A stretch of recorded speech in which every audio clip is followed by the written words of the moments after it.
I have to make it really clear before I even start on this extraordinary subject that I don't drive. And I wouldn't know what a clutch did, I wouldn't really know how to change gear. I barely know how to control a steering wheel, though I used to do so quite comfortably on the on little Massey Ferguson tractors when I was about 5 years old. That's about the sum of it all. I don't drive. However, I depend on public transport, and at the moment that is hugely unreliable and has been so for years. It's not the fault of recent industrial action. Public transport has been getting more and more fragmented and unreliable, and at the same time I noticed that London and Sadiq Khan is introducing the ultra low emissions zone, the ULEZ, and I think at this time when the public transport system is groaning, even if fines that are a result of falling foul of the ULEZ legislation, I don't think they're going to sufficiently repair the damage of a fragmented and unreliable public transport system. But we wait to see. Now, I can fully understand and I support the idea that we need to cut back on the use of fossil fuels, and that is partly the reason for Sadiq Khan's policy. I fully support that. 2050 is approaching, and we need to be embracing the net zero ideal. However, what I find fascinating is there's an article which had just been published in Byline Times by Josiah Mortimer. It is worth looking at. It really is worth looking at, because it's a very complex study, and the details are complex. They require a bit of thought and a little bit of reading and rereading, frankly. But there's a theme emerging through it and through other stories which have been put out recently in the last couple of years, since COVID, really.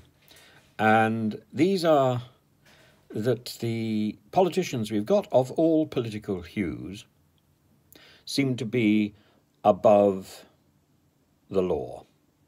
They seem to be acting independently of the rules that they are making. Of course, this means that many of them are in fact conservative, but it's not just conservatives. There is a stink coming out of Westminster, and it needs to be addressed.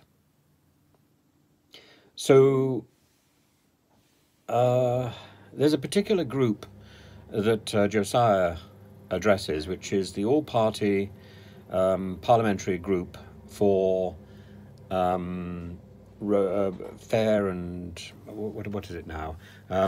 It's the all-party political group for fair fuel for UK motorists and hauliers, and it sounds on the face of it fairly straightforward and fairly regular. The problem is that it hasn't been doing all the paperwork as far as I can see, and that therefore it isn't at all coming across as honestly as it should.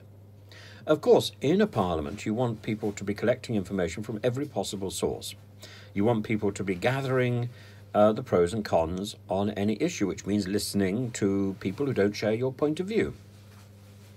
But parliamentarians, by definition, are a select group, an elite group, a privileged group, a voice. The voice of an elected member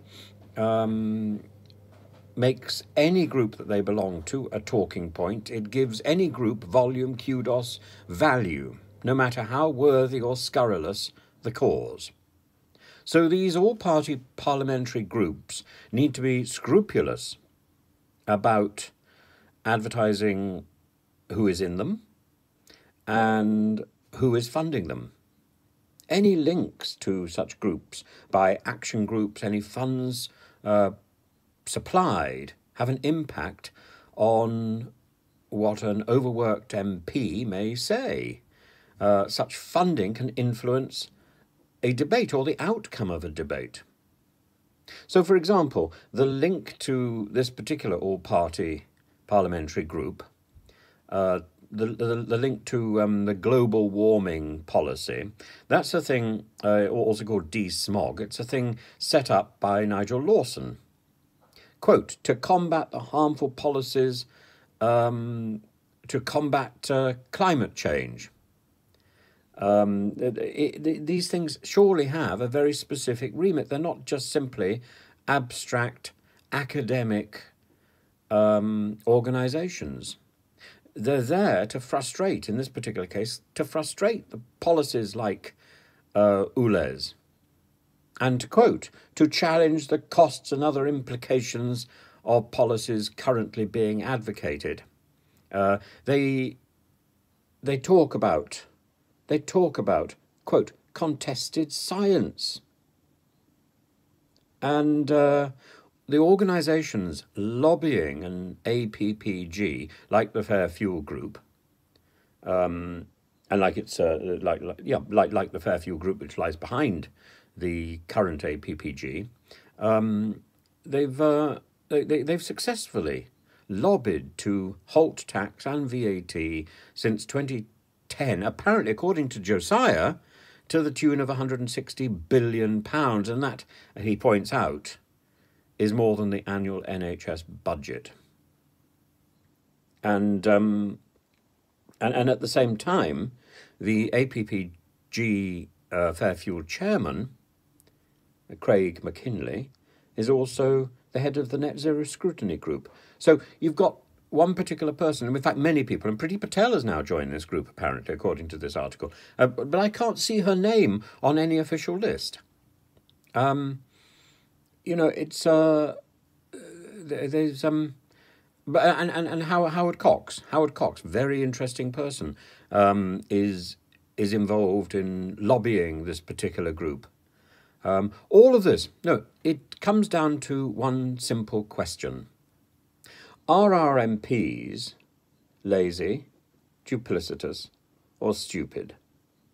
Because if they don't fill out all the correct paperwork, as Boris Johnson clearly didn't in the past, probably doesn't even now, who knows, I don't know.